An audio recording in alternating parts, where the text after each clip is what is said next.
Como leitura oficial, o texto base deste evento. Segunda carta a Timóteo 2:1. Tu, pois, meu filho, fortifica-te na graça que há em Cristo Jesus. Amém. Poder sentar, irmãos.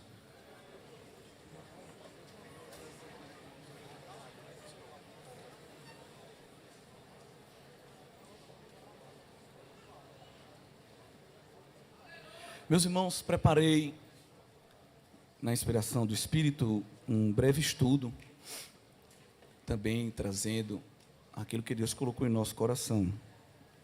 Sendo uma escola bíblica, nós temos uma liberdade de trazer mais uma palavra didática. Talvez não atenderei a expectativa de alguns no tocante ao teor da mensagem, mas me esforçando para transmitir aquilo que Deus coloca em nosso coração, pois nos dias que nós vivemos está cada vez mais difícil pregar a palavra, pois há uma distância que separa o que o homem quer do que Deus quer. Em alguns momentos precisamos ter um discernimento para atrair a vontade de um homem para o centro da vontade de Deus.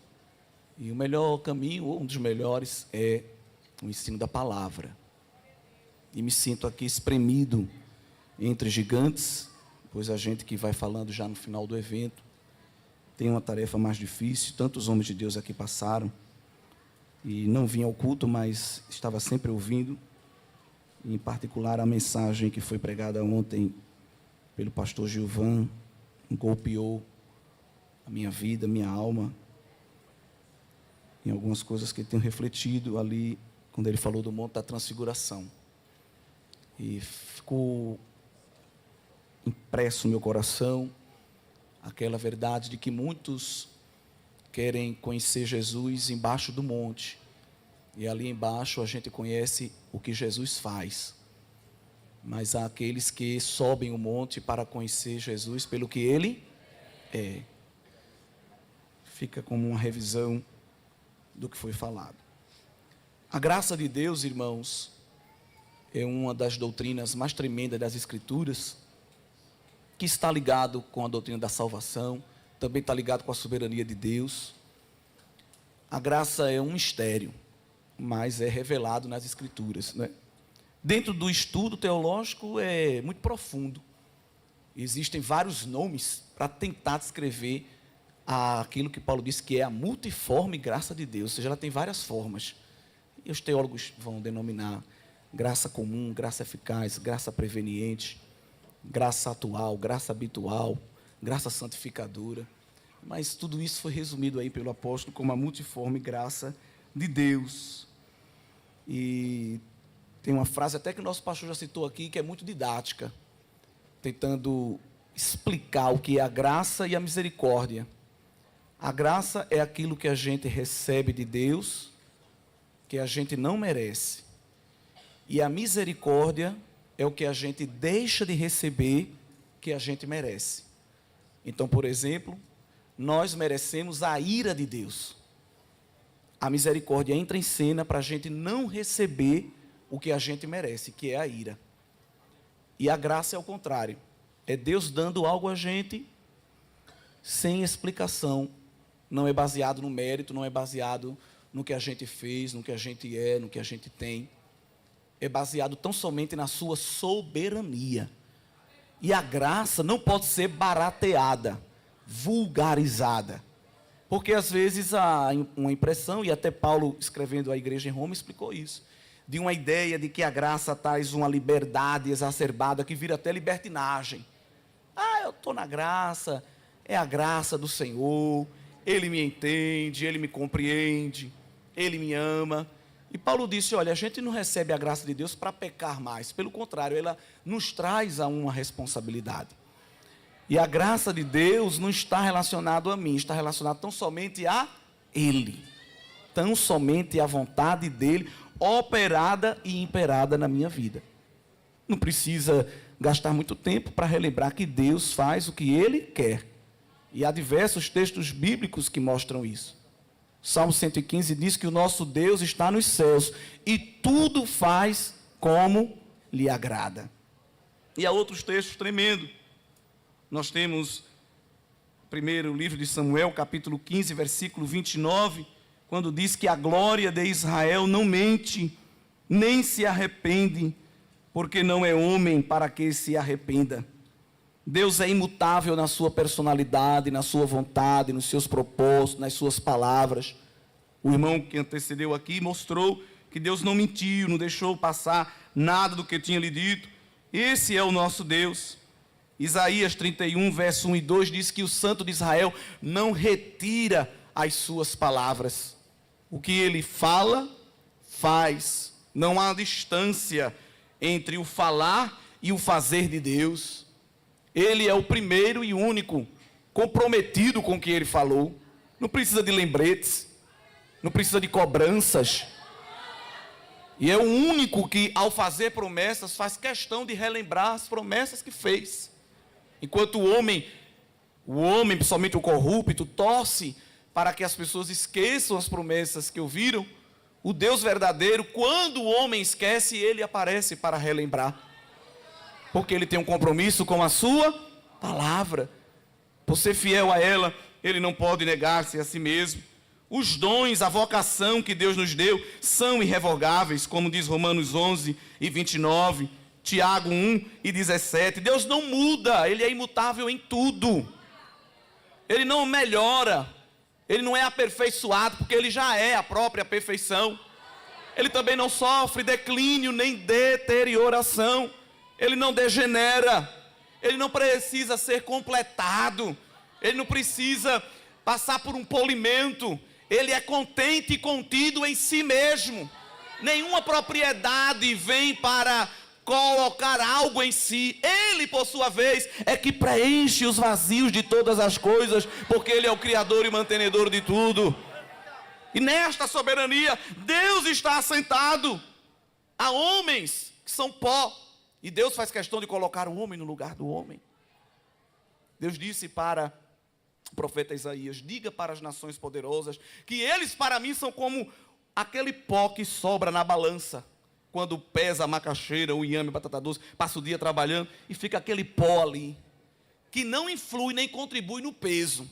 Pronto, Isaías, diga para as potências mundiais que para mim eles são aquele pó ali, que não vale nada. Quando disse a Moisés, escrevendo o livro de Levítico, e relembrando que Israel não podia adorar nenhum outro Deus, a não ser ele próprio Deus, disse assim: Moisés, diga ao povo que não procurem os ídolos. E a palavra ídolos ali no hebraico é: não procure os nada. Deus bota para quebrar mesmo nos ídolos. Ele não poupa palavras para mostrar o lugar do homem. Mesmo aqueles que se acham poderosos, que fazem alguma coisa. Salmos 33, vê que coisa linda, nos mostra o verso 10, que o Senhor desfaz o conselho das nações e quebranta os intentos dos povos. Há uma tradução que diz que ele frustra. Porque a gente canta muito e prega que Deus vai realizar sonhos. Mas Deus também frustra planos, viu? Não é o diabo não, Deus também, Deus. Quando vê alguém fazendo uma coisa com muita prepotência, ele vai lá, pela sua graça, e quebra, desfaz, anula. É Deus. Para colocar o homem no lugar dele. Para que lá na frente o homem não venha realmente a frustrar-se. Então Deus já estoura o balão agora, para a gente já se quebrar todinho na mão dele. Glória a Deus.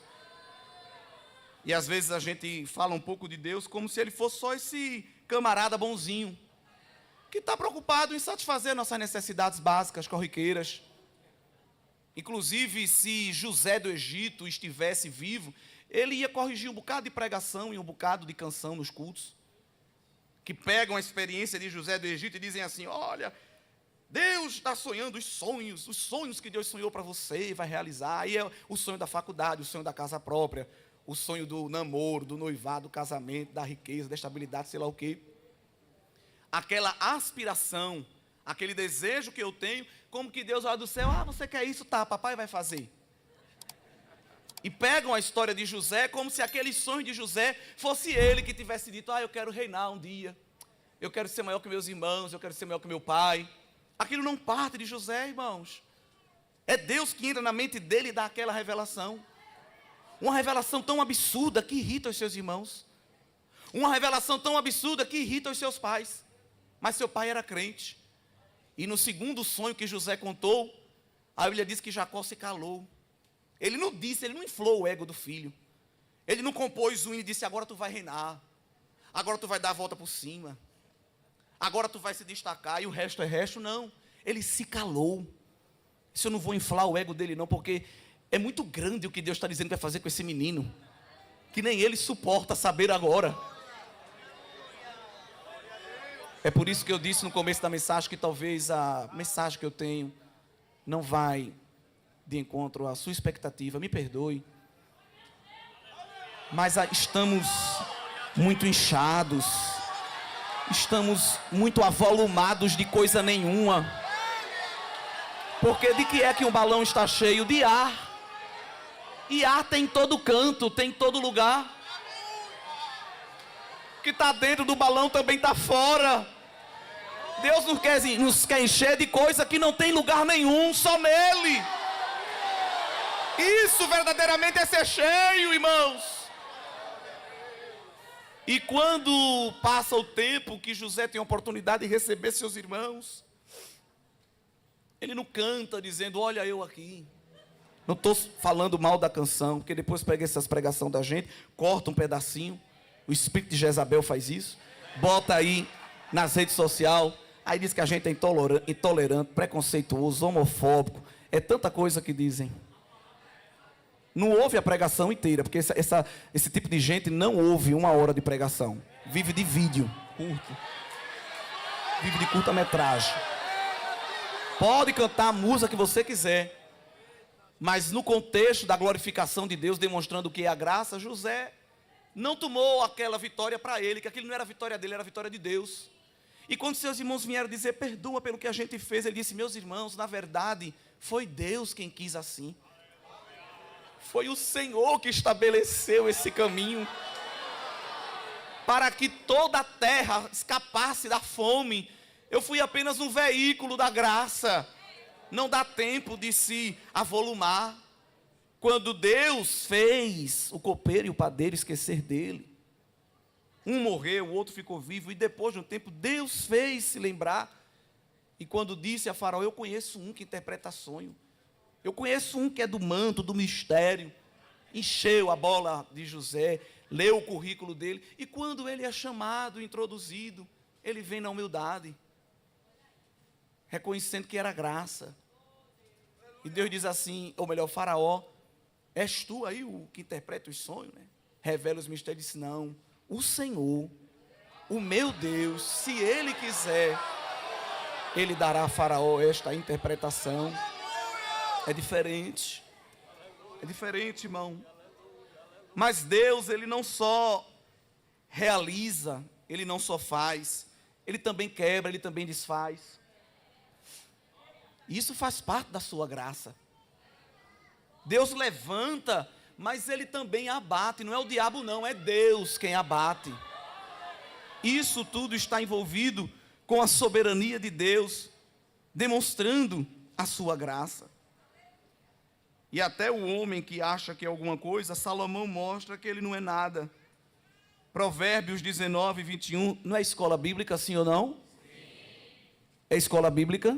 Então abra sua Bíblia aí em Provérbios 19, 21, abençoado e abençoada do Senhor. Provérbios 19, 21, muitos são os planos do coração do homem, mas o que prevalece é o propósito do Senhor. Aleluia. Então você pode fazer um jejum até colar o estômago, para Deus fazer algo. Se Ele não quiser, se não tiver no propósito dEle, já era. Provérbios 20, 24, Os passos do homem são dirigidos pelo Senhor. Como pode alguém entender o seu próprio caminho? Nem você sabe o seu próprio caminho. Nem você sabe quais são as suas convicções. Nem você sabe quais são os seus pensamentos.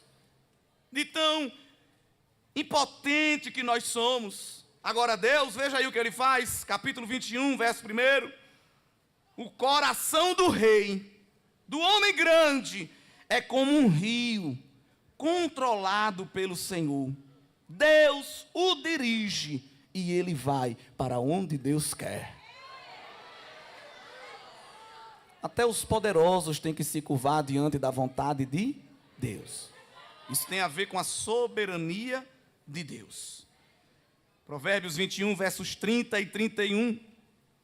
Não há sabedoria alguma, nem discernimento algum, nem plano algum que possa opor-se ao Senhor. O cavalo se prepara para o dia da batalha, mas o Senhor é quem dá a vitória.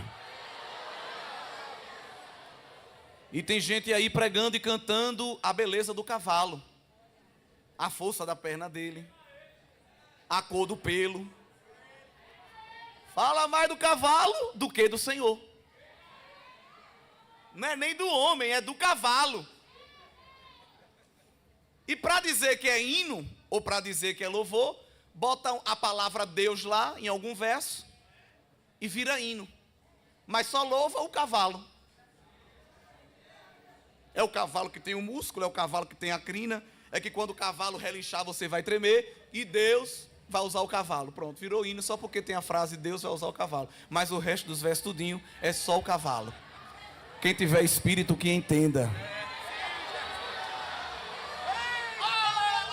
E Deus está olhando do céu e dizendo: eu vou fazer esse cavalo tropeçar numa pedrinha, levar uma queda, ficar manco. Meu Deus. Aleluia. E você vai olhar assim e vai dizer: e agora, Deus? E a guerra? Aí Deus vai dizer: agora que vai ficar bom. Porque tu vai vir andando sozinho, sem cavalo. E quando vier o medo, quando vier a solidão, quando vem o desespero, quando você não sente o chão que está pisando, quando você não encontra corrimão para segurar, quando não tem ar para respirar, quando você não vê uma luz, tudo desaparece. Aí a graça entra em cena. Eu vou tirar todos os teus recursos para tu viver na minha dependência. Vem para minha mão, as minhas potentes mãos. Eu te amparo, eu te sustento com a destra da minha justiça. Isto é graça. Quando tudo desaparece, Deus aparece. Quando tudo vai embora, Deus chega. Você está vendo o seu castelo de areia desmoronar com as ondas da vida. É Deus quem está mandando essas ondas. Porque você está se vangloriando muito com o castelo. E Jeová está dizendo: onda, se levante. Avance. Pega sobre a face. Aleluia. Que castelo de areia é bonito, mas não tem resistência. E o Senhor está dizendo: vá lá na rocha. Vá na rocha. Quem é a rocha? Quem é a rocha? Vá cavar o seu castelo lá na rocha. Porque quando a onda vier, vai bater, vai bater, vai bater. Mas está batendo na rocha. Está batendo na rocha. E a rocha não pode ser desestabilizada. O pensamento que a igreja tem de Deus, o conhecimento que a igreja tem de Deus é muito importante, porque isso vai interferir no que ela canta, no que ela prega, como ela evangeliza, como ela serve. Tudo que a gente faz no reino é consequência da maneira como a gente conhece Deus. Então, se eu vejo Deus como uma pessoa que está ao meu serviço, e eu que estou fazendo uma gracinha para Ele, então também ninguém pode fazer nada comigo. Não olhe para mim não feio, que Deus vai mostrar a você o que acontece quando você olha para mim com cara feia, porque eu sou ungido. Tu não é ungido nem com óleo de semente de girassol.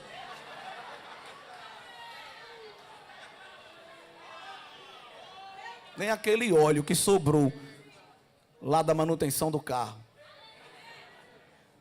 Entende? A ameaça gospel. Diz assim, ó, me tirou do cargo.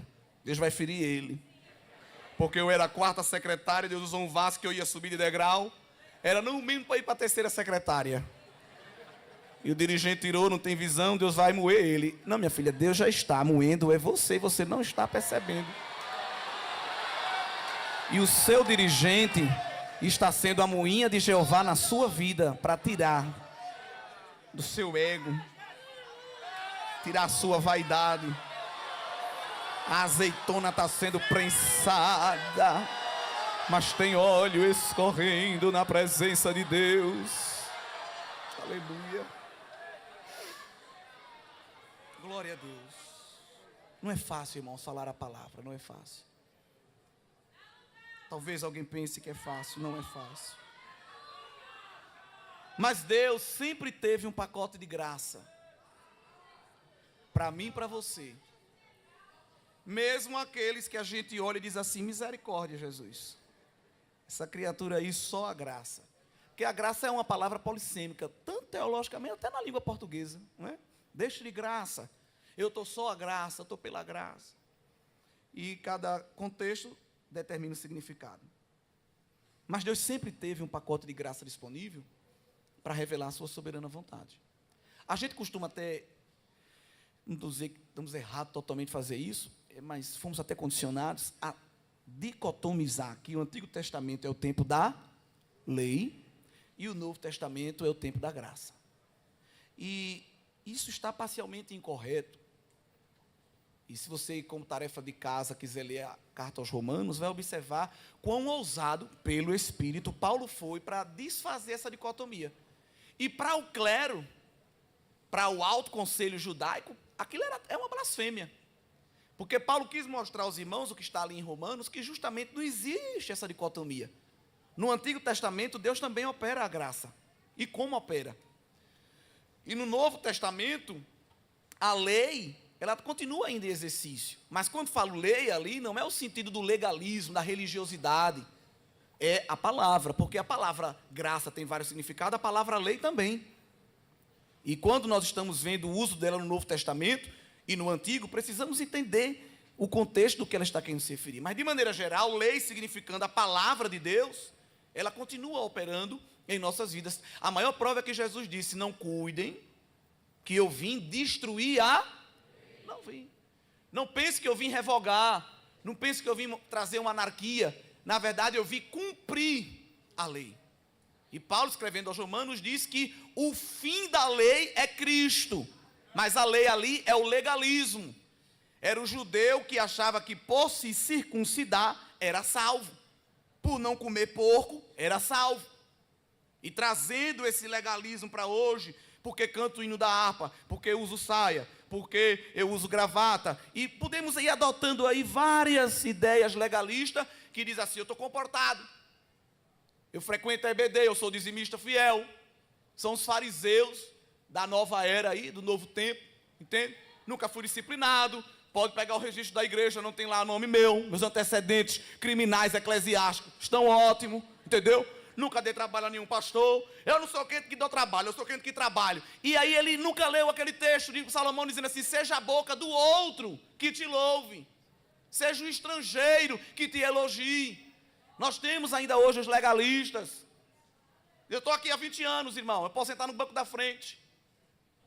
Você chegou agora, você não pode ser auxiliar, você não pode ser vice-dirigente, porque tem um tempo aí probatório. Você tem que subir as escadinhas. Tem escada, meu filho, que só tem 2 degraus. Jeová pega de auxiliar e diz agora, suba aqui, já para pastor. E os outros degraus? Eu torei tudinho, porque a minha graça na sua vida vai ser assim. Mas tem outro que não vai sair do primeiro degrau. E ele vai ficar olhando ali pensando que há um um fundo de garantia para o tempo de serviço, eu ficar 3 anos de auxiliar, eu posso ser diácono, 4 anos de diácono. Não! Se Deus para você tem aquela rota, você vai ficar naquela posição. A graça de Deus quer você ali. Acabou-se. Mas nós temos os nossos legalistas. Ah, fui eu que abri a igreja, varão. Me deu para dar uma saudação. Eu não vou cantar hoje não, foi? Cheguei primeiro do que ela. Nunca leu aquela parábola dos trabalhadores que foram o primeiro a chegar, trabalhou o dia todo, foram o último a receber o salário. E os que começou a jornada no finalzinho, foi o primeiro a receber e foram reclamar. Está errado. Cadê a CLT? E Jesus disse, aqui no reino é diferente. O último é primeiro, primeiro é último. Grande é pequeno, pequeno é grande. Glória a Deus. Deus sempre tem um pacote da graça para a gente. E já no Antigo Testamento nós vemos o pacote da graça. Vamos ao capítulo 3 de Gênesis. Eu sei que não vou conseguir falar tudo, embora foi nos dado bom tempo. Mas, se o superintendente permitir, tem a confraternização. A gente continua esse tema naquele dia também que estaremos escalados. Mas, primeira aparição assim da graça de Deus está em Gênesis 3. Quando Deus dá uma ordem a Adão e a Eva que eles não deveriam comer da árvore do bem e do mal, não é isso? Versículo de número 3, está aí a proibição. Nós sabemos que Eva foi engodada pela serpente, transmitiu esse engodo, esse engano, essa sedução para Adão. E Deus vem para a prestação de contas, verso 8. E ouviram a voz do Senhor Deus que passeava no jardim pela viração do dia. E o que foi que fez Adão? Se escondeu juntamente com a sua mulher. Eu acho tremendo essa escrita, porque ela se torna até engraçada. Escondeu-se de que, igreja? Da presença do Senhor. Está aí. Ou seja, impossível isso. Mas o autor bíblico está querendo mostrar o ato risível de Adão. Adão estava tão embriagado pelo pecado que pensou que era possível se esconder de Deus. Deus aqui olhando e ele jurava aqui, ó, Deus aqui olhando e ele aqui com Eva. Fala não, para ele não saber onde a gente está. Eita Deus. Aqui também nós temos a primeira ocorrência de legalismo religioso. Eles ficaram com vergonha porque eles estavam nus, mas nus eles sempre estiveram. O que é que eles fazem? Pegam as folhas rápido para se esconder. Deus não aceita essa iniciativa deles. Porque não há nenhum ato humano que satisfaça as exigências divinas. Então Deus se ri dele e de Eva se esconderem, ou tentar, e se ri da tentativa deles de esconder também a sua nudez. A ordem de Deus era não comer do fruto. E qual era a punição? Verso 4. Certamente seriam mortos. Se não comessem, não morreriam. Se comessem, certamente seriam mortos. E essa punição de Deus dá uma ideia de que eles iam ser fulminados. A proibição de Deus dava a entender que era uma morte instantânea. Então, nós vamos ver aqui quão gracioso Deus foi. Porque no momento que Eva toca, e no momento que ela come, ele disse, não coma nem toque. Quando Eva toca, ela já estava passiva da punição de Deus. Quando ela come e ainda divide com Adão, piorou. Já era para ela ter virado churrasquinho ali, junto com Adão, com a serpente. Mas a graça de Deus, junto com a misericórdia, chegou primeiro na pergunta que ecoa até hoje: onde estás, Adão? Deus sabia onde ele estava? Sim ou não? Sim. Mas era uma oportunidade que Deus estava dando de arrependimento. Porque quem confessa e deixa, alcança misericórdia. Entende? Você, pedacinho de pó, às vezes quer ser maior do que Deus.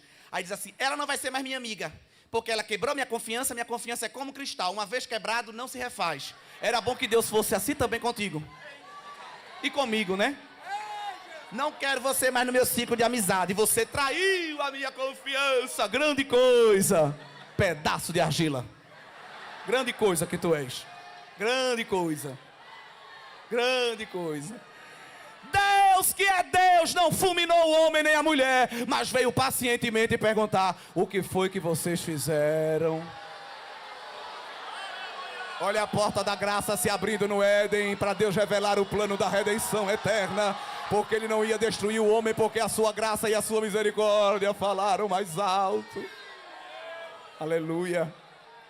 O que era para Adão ter feito? Era para Adão ter se jogado nos pés do Senhor, chorando: tá aqui, deu meu cartão de membro.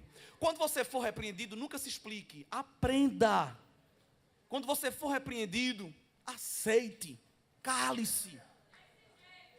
Uma bonita frase é: eu errei, mas eu posso recomeçar. Quando alguém vier: você tem esse defeito, tem aquele outro, não levante o dedo para... E você também não, diga assim: meu amado, muito obrigado, você foi muito bondoso. Porque eu não só tenho esses, não tenho mais. Você só falou esses. Eu vi quando o senhor falou ontem do irmão que ficou ali atazanando por causa da palavra vaza. Tem esse tipo de gente em todo canto. Não adianta ficar debatendo. E aí nós vamos ver que Adão não aproveitou a oportunidade de se arrepender, de se jogar. Pegou o dedinho e disse: ó culpada. A mulher olhou para o final da fila e disse: não, sou eu não, é ela. A serpente não tinha quem culpar, né? Ficou assim: tu vai ver, daqui a pouco eu vou fazer contigo quando a gente sair, viu? Aquele ambiente de harmonia que Deus criou, o pecado quebrou. Foi o primeiro problema, primeira contenda, primeiro disse-me-disse. Ah, irmão, não aguento disse-me-disse. E você imagina Deus no Éden? Deus teve que lidar com disse-me-disse no Éden e você não quer dar com disse-me-disse lá naquele lugar. Aguarde a salvação de Deus, o livramento. Vai escapando. Disse-me-disse tem em todo canto. Essa conversinha, essa picuinha, fui eu, não fui, é você, não é? Mas aí a graça entra. Porque Deus diz: olha, o que vocês fizeram não adianta. Mas eu já peguei aqui umas vestes para vocês se vestirem. De maneira tipológica, apontando para Cristo. O primeiro animal inocente que ia morrer para cobrir a minha e a tua vergonha.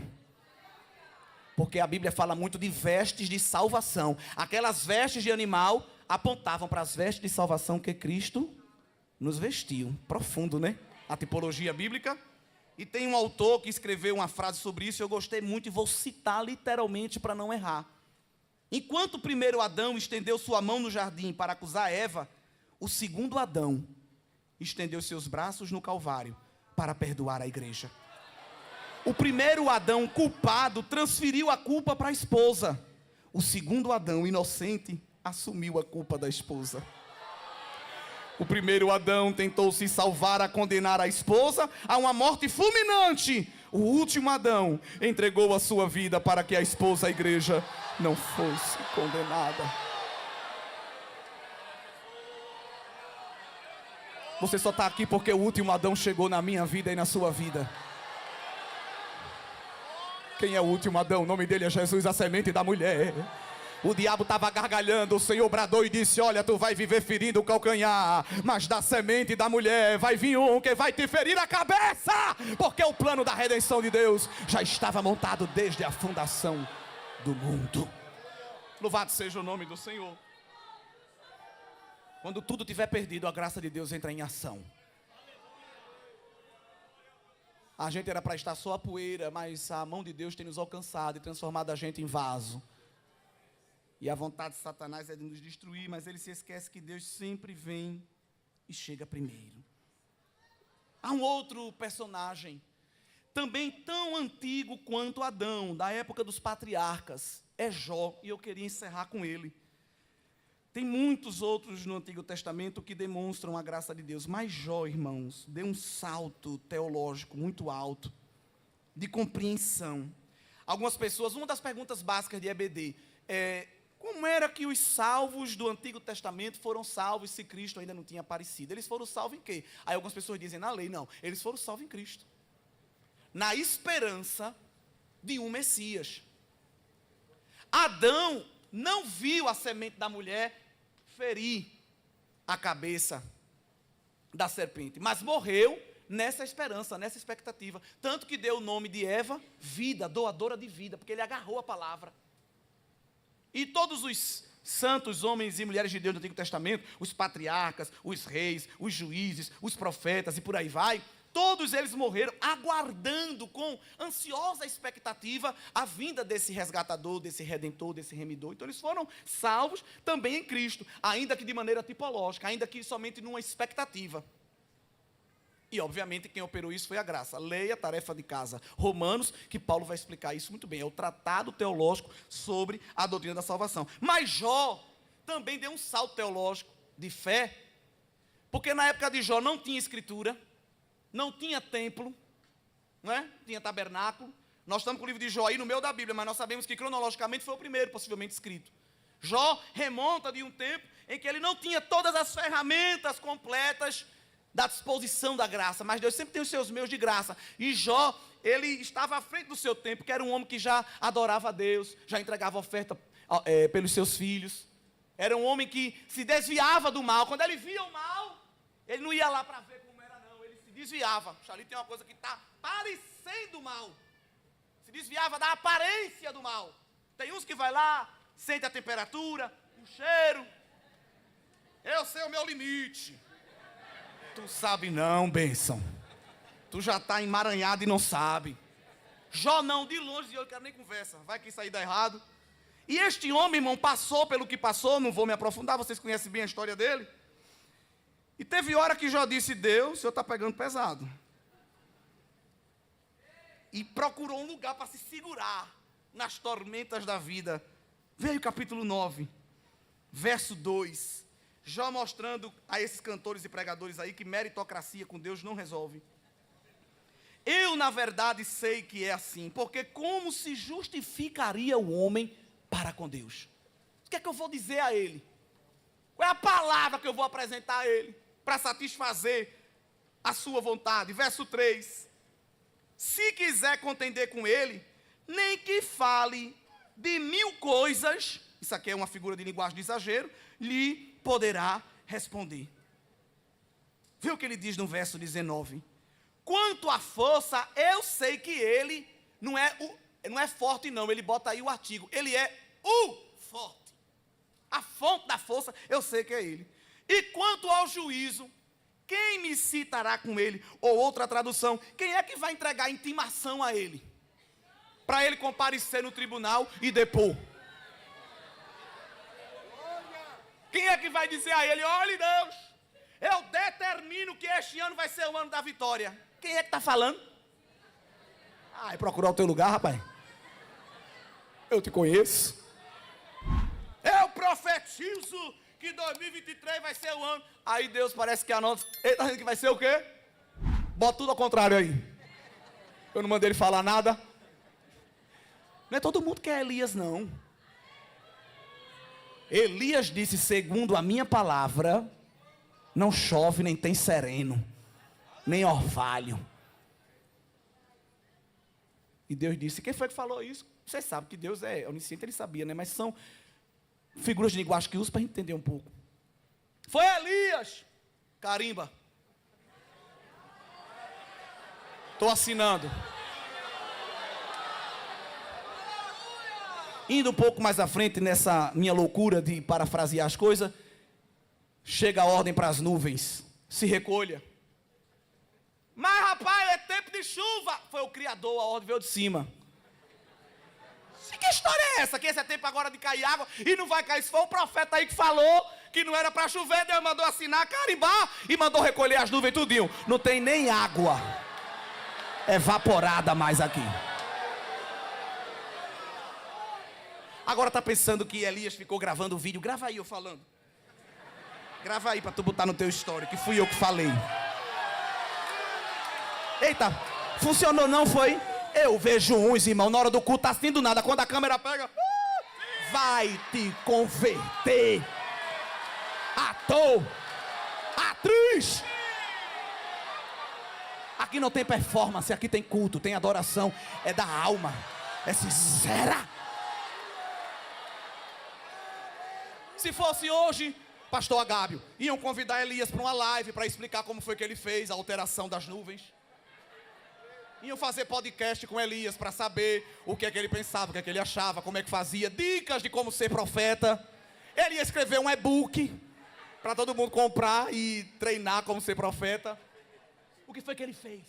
Saiu de cena. Porque profeta que é profeta usado pela graça, não tem nada, ele sai de cena. Ah, tu profetizou, não foi? Vai te esconder em Querite. Vai para Querite. Querite significa cortar no tamanho certo. Deus disse, vai para lá que eu vou te serrar. Para tu não ficar nem folgado, nem ficar zambando assim. Eu vou deixar tu na medida. Vai lá para minha serraria, Elias, que eu vou te polir. Vai ficar na minha dependência. Vai receber o golpe no teu ego. Vai, para tu não crescer muito. E Elias, irmão, sabia tanto que a fonte, quem fecha e abre é Jeová, que para fechar, ele disse, segundo a minha palavra, mas para abrir, acho que ele disse agora.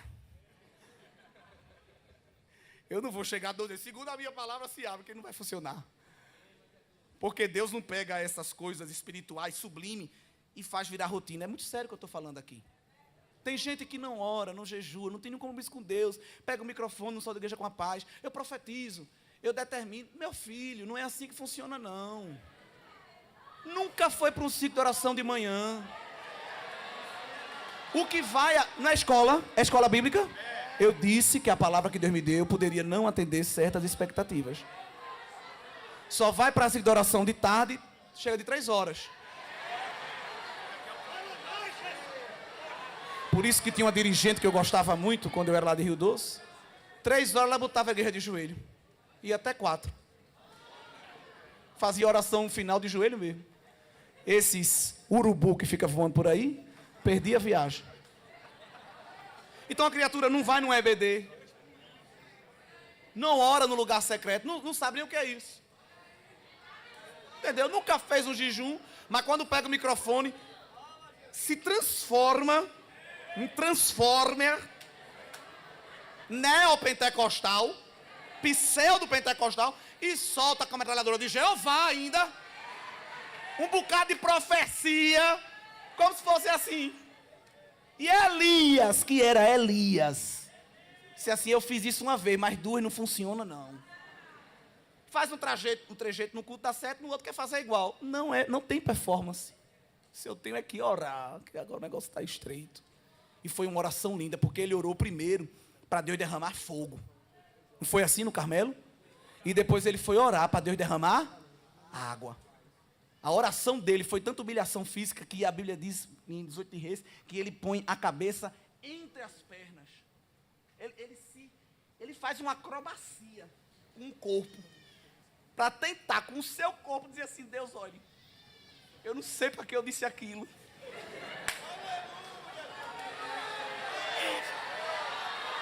Eu não sei nem onde fica a torneira. E se eu achasse, meu braço é pequeno para girar ela.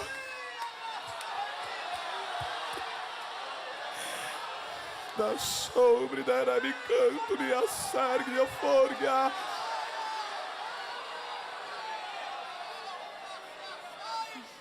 Mas mostra, Deus, que tu és Deus. Faz alguma coisa, Deus. Faz alguma coisa, Deus. Quando os seus recursos for embora, o Senhor vai entrar em ação com a graça. É ruim quando a gente está lutando com Deus e alguém do nosso lado não é espiritual. Para acabar a oração, o moço que ficou responsável de, com a fé empírica, trazer uma resposta, quando chegava era só resposta negativa. Isso não tem nada lá. Vá lá, meu filho, vê se tem nuvem. Tem não, profeta. Vá, meu filho, de novo. Tem não, profeta. Eita, sério, me dá. Você está pensando que Deus vai fazer espetáculo para honrar o seu nome? Não. Ele vai fazer milagre para honrar o nome dele.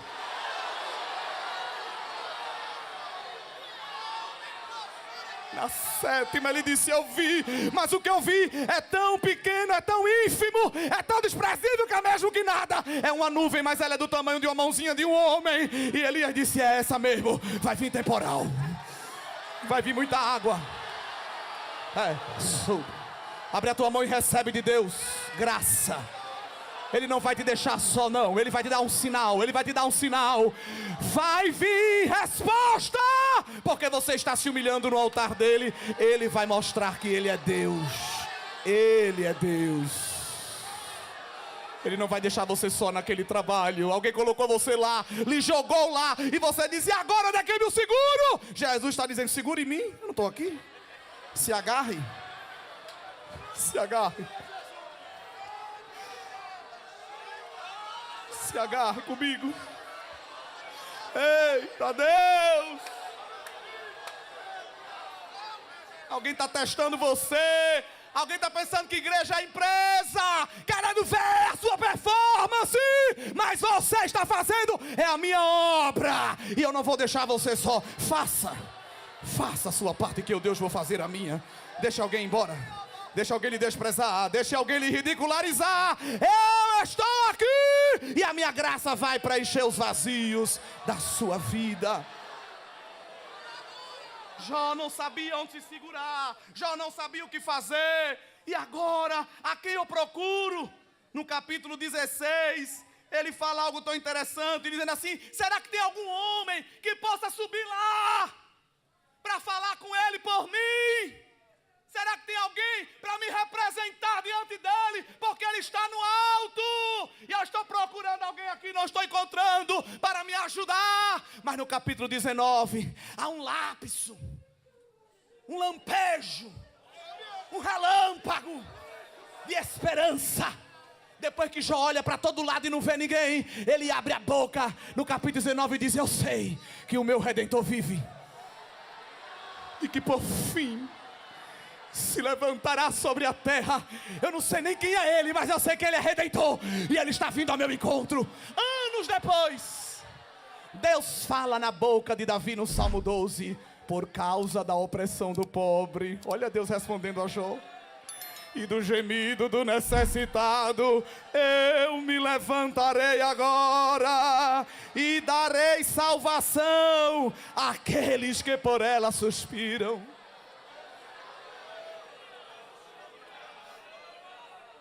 Se humilha, igreja. Se derrama, igreja. Porque teve graça para Adão. Teve graça para Jó.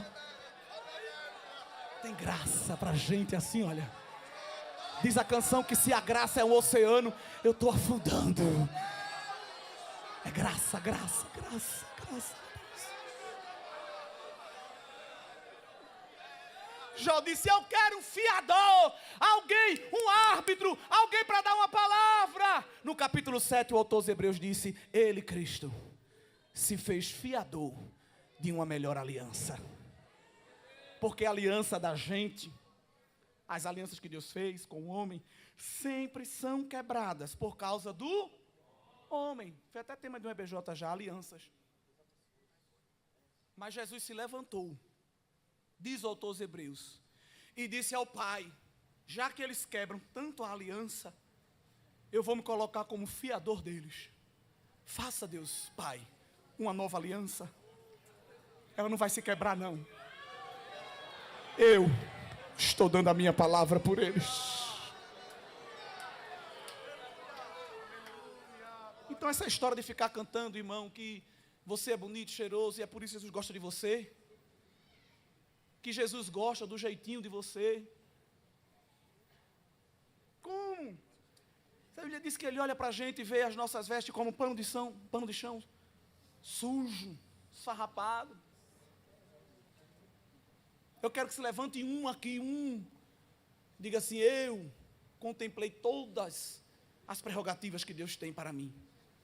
Todos os pré-requisitos. Ninguém é digno. Ninguém pode reivindicar nada a Deus, porque a coisa que está garantida para mim e para você era a lança da morte.